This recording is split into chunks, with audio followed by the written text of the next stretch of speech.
Jonas era filho de Amitai e foi um profeta hebreu que viveu durante o reinado do rei de Israel Jeroboão II, em meados do século 8 a.C. Ele era de uma aldeia de Zebulon chamada Gad-Efer e ficava próximo a Nazaré. O seu livro já começa com Deus dando a ordem a Jonas ir para Nínive, pois a cidade estava fazendo maldades, estava fazendo coisas que não convêm. A paz do Senhor, pessoal. Eu sou o Darson Silva, você está aqui no canal sobre Bíblia. Antes de continuar com essa história, quero dizer para você se inscrever no canal, deixar seu like, compartilhar com o número máximo de pessoas possíveis. Bom, raramente eu gravo vídeo assim, então pode ter certeza que deu um trabalhinho para fazer esse vídeo aqui. Então, por favor, nos ajude deixando seu like. Se você não gostar do vídeo, pode deixar seu dislike também. Que Deus te abençoe. Uma curiosidade bem interessante sobre a história de Jonas é que, como ele viveu aproximadamente nos anos 790 antes de Cristo, é muito provável que ele tenha conhecido o profeta Eliseu, que faleceu por volta de 797 a.C.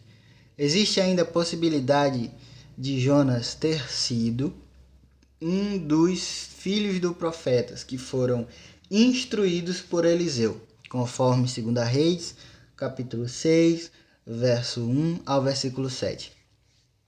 Bom, depois que Jonas ouve a ordem do Senhor, a ordem de Deus, ele se direciona até uma cidade chamada Jope. Contudo, ele tenta fugir da face do Senhor e pega um navio que ia para Tarsis, que ficava a oeste de Israel, que talvez fosse a Córcega ou parte da Espanha. Enquanto Nínive, que foi o destino que Deus o ordenou que fosse, ficava ao extremo leste. Durante essa tentativa de fugir da face do Senhor, o próprio Deus envia uma grande tempestade que atinge a embarcação na qual Jonas estava. Os tripulantes do navio ficaram amedrontados e começaram a clamar por seus deuses, pedindo socorro, ajuda e misericórdia.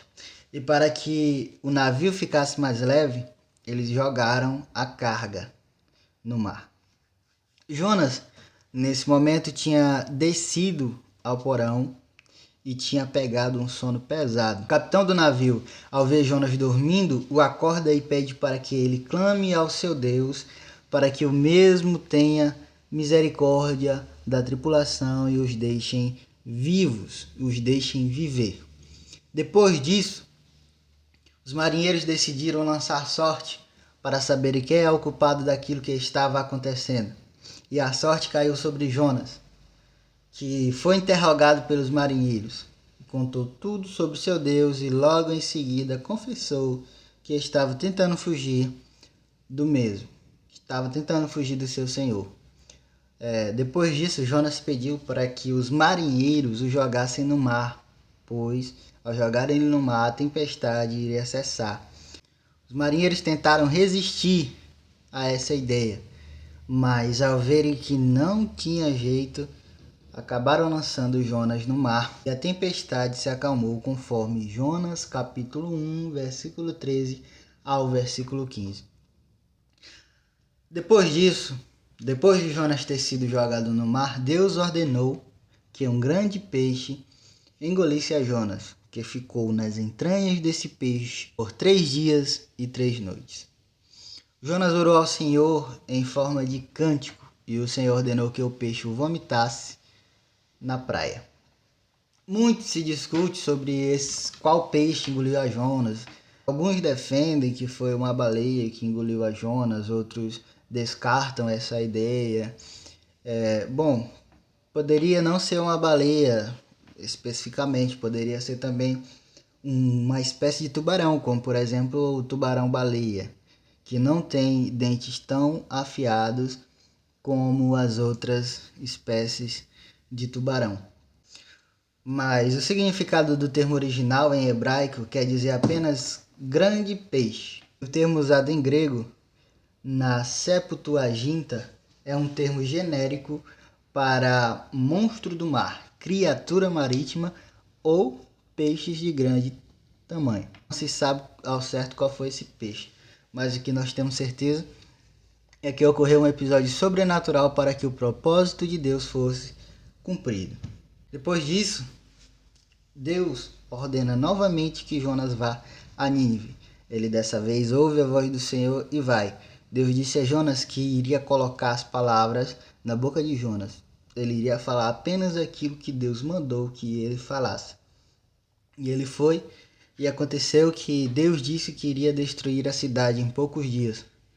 Porém, o povo, os moradores daquela cidade se arrependeram de seus pecados. Alcançaram a misericórdia do Senhor e o Senhor os deu uma nova chance. Isso deixou Jonas irritado. Muitas sugestões dizem que Jonas sentiu uma mistura de ciúmes e antipatia.